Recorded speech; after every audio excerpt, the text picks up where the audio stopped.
Cela semblait être une tâche simple, mais lorsque la tronçonneuse s'arrêta et que la poussière retomba, elle aperçut l'expression troublée sur son visage.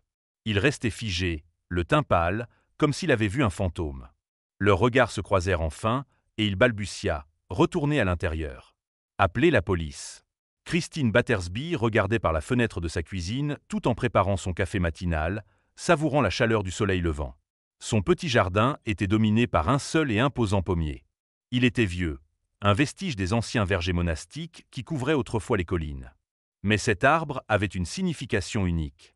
Sa famille possédait la maison et le terrain depuis 1980, et elle avait vu le quartier évoluer au fil des années. Les familles grandissaient, les voisins allaient et venaient, les commerces prospéraient ou fermaient. À travers tout cela, l'arbre était resté une présence constante. Mais à présent, en observant ses branches, elle remarqua quelque chose d'inquiétant. Le vieil arbre noueux changeait. Ses branches s'affaissaient et se fendaient, et les paniers autrefois débordants de pommes rouges s'étaient réduits à presque rien. Christine frotta ses mains douloureuses, son arthrite se manifestant. C'était comme si l'arbre reflétait son propre vieillissement et sa douleur. Ce qui se produisit ensuite transforma ses réflexions paisibles en une montée de panique. Ce n'était plus seulement de l'usure. Une zone de pourriture avait commencé à grimper depuis les racines. Un étrange duvet blanc s'étendait le long du tronc, et les pommes se ramollissaient en amas pâteux. L'arbre mourait. Mais qu'est-ce que cela signifiait pour elle? Christine saisit rapidement son téléphone et appela à l'aide. Glenn Conway, un spécialiste des arbres, arriva et examina la situation. « Je crains qu'il faille l'abattre », lui annonça-t-il. Christine soupira, découragée. Cela pouvait sembler anodin pour les autres, mais perdre cet arbre revenait à dire adieu à un vieil ami. Glenn mit en marche sa tronçonneuse. Ils ignoraient alors que l'arbre avait encore un dernier secret à révéler. Depuis la cuisine, Christine se remémorait les souvenirs enracinés dans ce jardin. L'arbre avait fait partie de sa vie pendant des décennies. Même ses célèbres tartes aux pommes allaient disparaître. Alors que Glenn commençait à couper les sections malades, Christine ressentit soudain un léger vertige. Elle se ressaisit, mais son malaise grandit lorsque Glenn se précipita vers son camion, échangeant son masque basique contre un équipement beaucoup plus sophistiqué, semblable à celui d'un film catastrophe. Il commença également à emballer certaines parties de l'arbre dans des sacs résistants, comme s'il menait une petite quarantaine. L'arbre était-il vraiment si dangereux? Des maladies comme la moisissure noire pouvaient nuire aux humains. Des champignons arboricoles pouvaient-ils présenter des risques similaires? La tronçonneuse de Glenn rugit à nouveau tandis qu'il s'efforçait de couper les parties inférieures du tronc. Puis, soudainement, le moteur s'arrêta. La base de l'arbre était complètement creuse. Ce que Glenn vit à l'intérieur transforma son expression de surprise en une peur totale. Il recula lentement, le visage blême.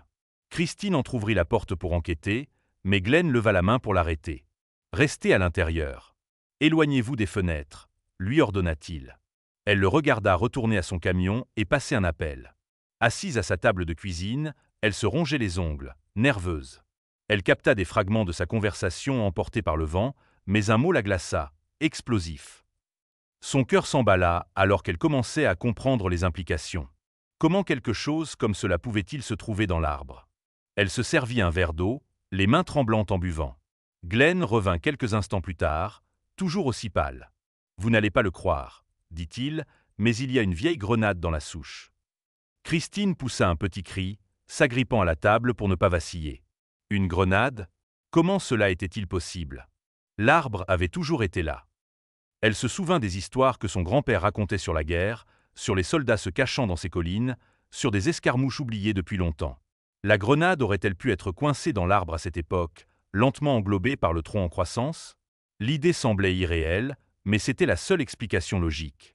Bientôt, des voitures de police arrivèrent, et les agents commencèrent à délimiter sa propriété avec du ruban jaune. Christine se retrouva au milieu d'une scène de crime active. Elle prépara du café pour les agents, désespérée d'obtenir des réponses. Un policier bienveillant lui montra une photo. Là, nichée dans l'arbre creux, se trouvait une grenade rouillée et ancienne. Et ce n'était pas n'importe quel explosif. C'était une relique de la Première Guerre mondiale. Cette région a connu beaucoup d'activités pendant la guerre, expliqua l'agent. C'est rare, mais parfois ces choses refont surface. Vous avez de la chance de ne pas l'avoir heurté avec une tondeuse ou autre chose. Un autre agent resta posté à sa porte pendant que la zone était surveillée toute la nuit. « Pourquoi ne pouvez-vous pas l'enlever maintenant » demanda-t-elle anxieusement. « Le spécialiste chargé de la manipuler en toute sécurité n'arrivera que demain matin » expliqua l'agent. En attendant, ils entourèrent le tronc de sacs de sable et veillèrent à ce que personne ne tente de voler l'artefact. Christine apprit que découvrir des explosifs cachés datant de la guerre n'était pas totalement inhabituel, bien que la révélation l'ait profondément secouée. Cette nuit-là, allongée sur le canapé, ses pensées tourbillonnaient. Combien de fois était-elle passée si près du danger sans le savoir? Chaque fois qu'elle avait heurté l'arbre avec sa tondeuse ou regardé ses enfants grimper dans ses branches, elle avait été à quelques centimètres de la catastrophe. Cette prise de conscience la rendit malade. À l'aube, l'équipe de déminage arriva. Vêtus d'équipements de protection, ils extrayèrent avec précaution la grenade. Elle était corrodée mais toujours intacte. Une bombe à retardement qui avait sommeillé pendant des décennies. Christine retint son souffle alors qu'il l'emportait dans un conteneur sécurisé. Le danger écarté, les agents démontèrent le cordon de sécurité. Christine sortit, son jardin paraissant vide et étrange, sans le majestueux pommier. Pourtant, elle ressentit un soulagement surprenant. L'arbre avait été un élément cher, mais il cachait un secret mortel. Dans les jours qui suivirent, les voisins vinrent lui rendre visite, apportant des gâteaux et offrant leur soutien. L'histoire se propagea, et bientôt, son petit jardin devint le sujet de toutes les conversations. Christine décida de planter un nouvel arbre au même endroit. Cette fois, ce serait un cerisier, un symbole de renouveau et de résilience. En plantant le jeune arbre dans la terre, elle murmura « À de nouveaux départs ». La grenade avait laissé une empreinte dans sa vie, mais elle lui rappela aussi la force qu'elle portait en elle. Les secrets du passé pouvaient encore sommeiller sous la surface, mais Christine était prête à les affronter, un jour à la fois. Elle recula pour admirer le jeune cerisier fraîchement planté, ses branches fines s'élançant vers le ciel comme pour témoigner de son envie de grandir. Christine ressentit une pointe de nostalgie, sachant qu'il faudrait des années avant que le cerisier n'égale la grandeur de l'ancien pommier. Mais cette fois, elle en prendrait soin différemment. Il n'y aurait pas de fantôme du passé enfoui dans ses racines, seulement la promesse d'une nouvelle vie.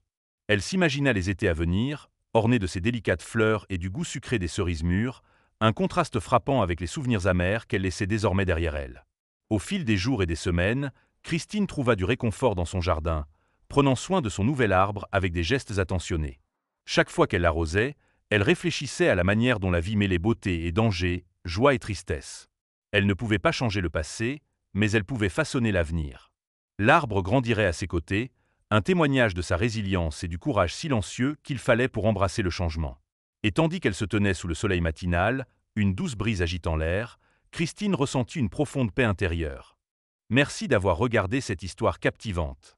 Si elle vous a plu, n'oubliez pas de vous abonner et d'explorer notre chaîne pour découvrir d'autres récits passionnants. Activez la cloche de notification pour ne rien manquer de nos nouvelles vidéos. Votre soutien est précieux. À très bientôt pour de nouvelles aventures.